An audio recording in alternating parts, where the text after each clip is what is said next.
So the events we were just talking about now, this period, October the 7th, 2023, till now, where does that fit? Is it footnote or chapter in the sweep of Jewish history?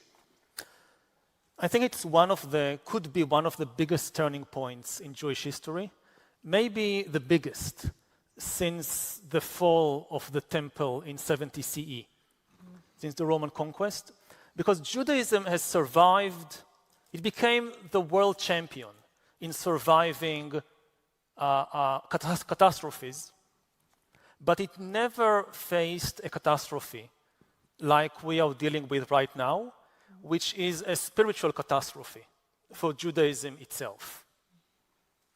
Because what is happening right now in Israel could basically, I think, destroy, void 2,000 years of Jewish thinking and culture and existence. That the worst case scenario that we are facing right now, and I emphasize it's a worst case scenario. We can still prevent it, and we can talk later about how to prevent it. But we should be clear about what we are facing if Israel continues on its present trajectory.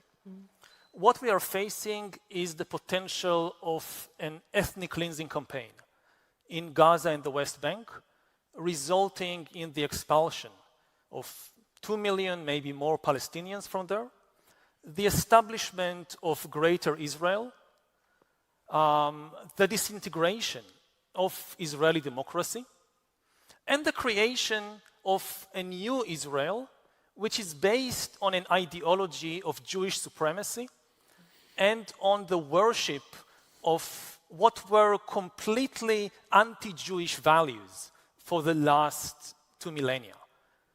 A country based on the worship of power and violence, and which is militarily strong. It will survive, it will be militarily strong, it will have alliances with various bullies around the world. It will also be economically viable, and this will be the spiritual disaster, because this will be the new Judaism that all Jews in the world will have to deal with. It will not disappear. Again, Jews are very good dealing with catastrophes from the Roman conquest to the Holocaust. But this will not be a military catastrophe. The state will actually be successful in military and economic terms. And it will make the challenge much, much bigger. No Jew, say in London or New York or anywhere else, will be able to say, this is not the real Judaism. It's like being, say, a communist in the 1950s in London and saying, no, the Soviet Union is not really communism. They misunderstood it. No, this will be the new Judaism, and maybe the only Judaism.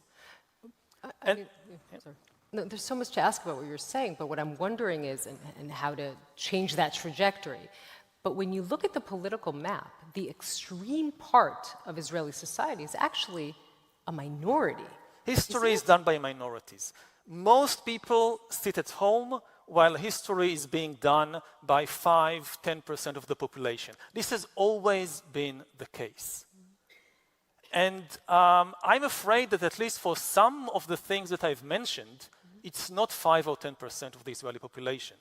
Like, I was not surprised, but still shocked that when President Trump suddenly put on the table the idea, maybe we just expel all the Palestinians from Gaza, a lot of Israelis, including people I know personally, who had these thoughts somewhere in the back of the mind and always told themselves, you cannot say that, and it's pointless to say that because it's unrealistic.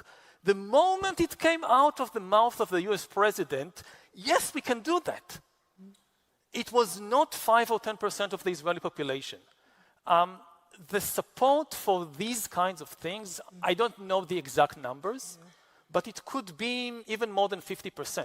But if you'd done the opposite and said Palestinian state and you'll have Saudi normalization, you don't think you'd have a strong support from the Israeli public? It still can, but again, it's a question of what happens from now onwards. But the possibility, again, of ethnic cleansing and an undemocratic Israel based on an ideology of Jewish supremacy becoming the new reality. And this is not a prophecy, but this is a distinct possibility that we have to really take into account. And the big question that I would ask is, what are the values, what are the ideals that Israel still stands for?